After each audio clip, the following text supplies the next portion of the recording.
All right, Grace, what do you got for us for news today? Howie, I wanted to first say, I meant to say this earlier, but CNN President Jeff Zucker says he will step down at the end of 2021. Oh, no, say it ain't so. I knew you were going to be so sad about this, coupled with the fact that CNN is no longer going to be at the airport. I just don't know how you're coping, Howie.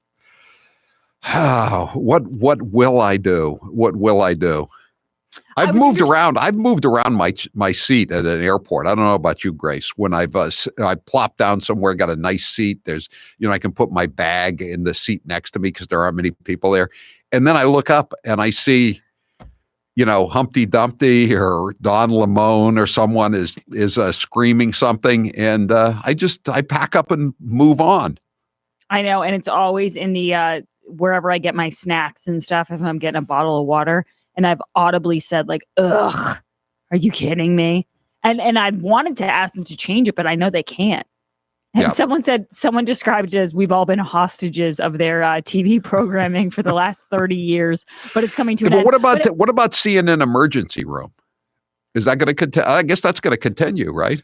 That might live to see another day. Another story, how I thought you'd be interested in, is obnoxious New Yorkers who fled to suburbs are driving neighbors nuts. I read that story this morning in the New York Post. That was a great story. It really is. They invaded towns surrounding the city in pursuit of clean air. Make it sound like a plague of locusts. Bringing city noise, litter, and a forget about it philosophy with them. They seem to have a different life understanding. This is a quote from someone in the suburbs. They seem to have a different life understanding that living in New Jersey is just like living in the city. The constant noise, hosting friends until the wee hours of the night. I used to live in the city. I know the mentality, but after living so long in the suburbs, you become neighborly. They just aren't there yet. What I've noticed down here in Florida, Grace, do tell, is a lot of them are Karens too. Oh, really? If you want to live in lockdown central, panic porn city, stay in New York, stay in Boston. Don't come down and invade a nice town or city in free America. Yeah, I think a lot of it too is the younger people who are just loud. I don't like that. I don't like at a certain point of night. I think it's decent. It shows some decency to be quiet. I'm not saying you have to be quiet as a mouse, but you don't want to be like blaring the music and having parties right now, mm-hmm. Especially in a neighborhood. Howie, I wanted to tell you a little bit about some of this stuff on Twitter. As you know, AOC is getting a lot of pushback. I heard you in the first hour reading from Snopes, and she's coming out and she's basically saying that, once again, she is the victim of all of these bullies on Twitter. And her team is trying to get people to report these tweets to Jack Dorsey and the Ministry of Truth. And I just wanted to let you know, in case you tweeted out anything, that you should delete. No, the only thing I tweeted out today was my papers that I've had both shots. Yes, I tweeted that out for Howie. If anyone wanted to know, Howie has officially, this is breaking news, Howie has officially been vaccinated. Your papers, please. Jawohl, Herr Hauptmann.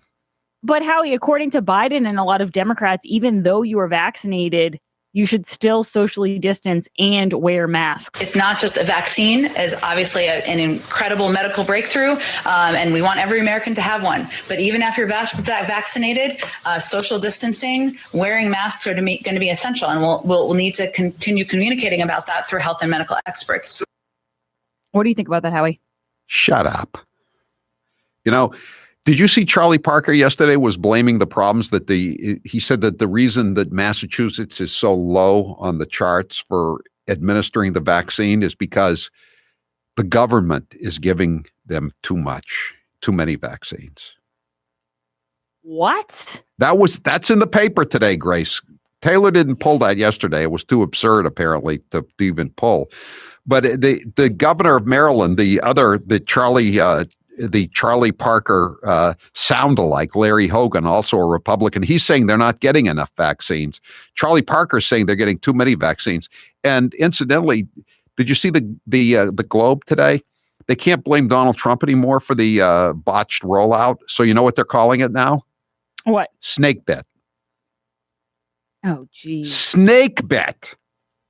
Well, Howie, the other thing that's amazing to me is that this is how crazy politics have become, where Mayor Lightfoot and Mike Bloomberg are making the most sense in politics. The face of Chicago. It's a race to the bottom, Grace. If they're making the most sense. The face of Chicago and President Mike Bloomberg are the ones who are speaking truth to power right now. I think how you played a little bit of Mike Bloomberg in the first segment, correct? Yeah. Well, it's in the intro, but let's play a little bit of Lori Lightfoot. Taylor, cut 15. And as the expression goes, the proof is in the pudding. CPS had 3 weeks of successful implementation of these mitigation plans in our schools. That was until the CTU blew up that success and created chaos that we are now enduring. One man's chaos, Mayor, is another man's vacation, a year-long vacation. And that's the way that Chicago Teachers Union, the CTU, sees it. It's amazing how when Jen Psaki is asked about this, she can't even say like, oh, the priority is the kids. She has to say, oh, we don't want to prioritize, the teachers and the kids. We hope they come to a resolution. Everyone's so easily bullied by these teachers unions. Cut 13 there, Taylor. If it comes down to a binary choice, who would the president choose, the kids or the teachers? I think that's a little bit unfair how you pose that question, but I will say the president believes schools should be open. That's a little bit of an unfair question.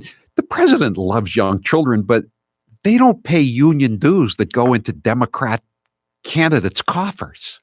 Right. No, that is the true what she really meant. How we should start doing those like Snopes does. She said this, but this is what she really means. Sometimes Joe Biden loves young children a little too much. So does Hunter, according to that laptop. Grace's News is brought to you by Toyota of Portsmouth, the house of value. I absolutely love my new RAV4 XLE that I got at Toyota of Portsmouth. Actually, I love it so much, especially because it's cold out. And Taylor taught me a very cool thing. I can start it from inside the building. It's like automatic car starter. Finally figured it out, huh? I finally figured it out. I love the car.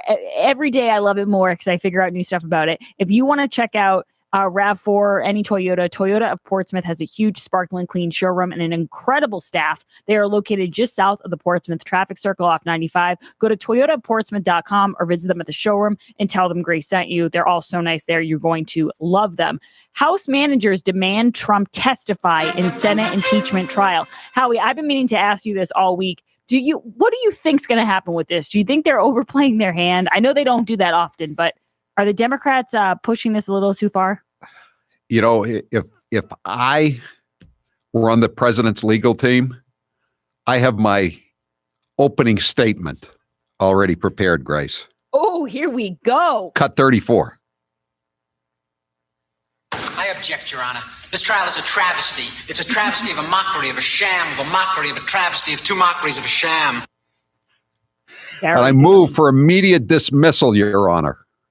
No, it's absolutely insane. I had Kurt Schlichter on today, Howie, and he was just saying how this is, not only does it not make any sense, but they're just trying to keep the spotlight off of their horrible ideas. Joe Biden's only been in there for 2 weeks now, and he's already wreaked so much havoc. I know, tens of thousands of jobs gone in the energy sector. The borders are going to be totally wide open for criminals coming across the Rio Grande and the desert. The terrorists going to be coming into the country unvetted. But Howie, and also one thing I noticed is that yesterday, that Secretary of Education pick that Biden had, he was being questioned by Senator Rand Paul, and they were asking him about, boys who identify as girls competing in girls competitions.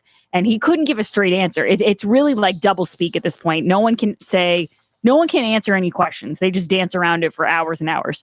And he couldn't say whether or not he thinks that boys should be able to compete with girls. And I was just thinking to myself, I hope all the people who were so offended by Trump's tweets for months and months and voted for Joe Biden are happy about all this, because if you didn't see this coming down the way it is, you weren't paying attention at all.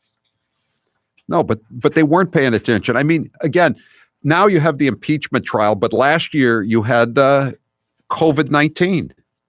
You know, Right. and they were trying to. It's it's like a shell game. You know, they used to the 3-card Monty, or get the pea under the peanut shell. It's just one thing after another, and now it's this impeachment trial. They want him to testify. What is he going to testify about? They can't do anything to him. He's not the president anymore. What's next? Are they going to start digging people up who are dead and try them and put their bodies, their corpses on the witness stand and ask them to testify? Your Honor, I ask that you require the witness to testify. Order the witness to testify. He's dead. Okay, he can't testify. Well, this is. And again, one of the managers is Eric Swalwell. That's President Eric Swalwell to you, Howie. No, that's Fang's better half. Yes, exactly. Hey, Howie, by the way, I'm going to be out tomorrow, but you guys will have all the police blotter faxes. Thank you so much. And thank you to everyone who tuned into the show this week. Howie, you have a lot of people waiting to talk to you about this stuff, so I'm not going to hang on that much longer, but enjoy the rest of the show. I will be listening. Thank you, Grace. Have a nice extra day off. Grace is taking a slide. 844-500-4242. We'll get right back to your calls in a moment. Great news, though. The Gen 40 heater is back and just in time for the really cold temperatures. Oil prices are going to go up. The Keystone XL pipeline has been stopped. 35 million gallons of oil a day are gone from the U.S. They're going to China now. Friends of the Bidens. Now there's a new moratorium on fracking on federal land. That means the price of natural gas is going up. It's going to cost more to recharge your Tesla. It was 10 degrees in parts of New England this week. There was snow, more than a foot of snow in Massachusetts, parts of Massachusetts. You need to start planning, and that means you really need the Gen 40 heater. Robert from the Cape says the Gen 40 heater performs like no other heater I've ever used. It is remarkable. Taylor can tell you that. He stole mine. I didn't steal it. I borrowed it without permission, but it's great. And we love it. We use it in the baby's room, and it's so intuitive to use. Now we just don't even fiddle around with it. We just turn it on, and it does everything for itself. It's so easy to use, and it's very effective. That's right. I have one in my office down here in Florida. The Eden Pure Gen 40 makes you feel warmer than your furnace, and it also costs less to run. You may be working more from home now, and you will need to pay close attention to the heating bills. The Eden Pure Gen 40 will pay for itself in a matter of weeks. Go to EdenPure.com and put in code word HowieDeal to get $50 off the sale price. That's EdenPure.com and use code word HowieDeal for an extra $50 off. These heaters are in high demand, so go right now to EdenPure.com. I'm Howie Carr. You're listening to the Howie Carr Radio Network.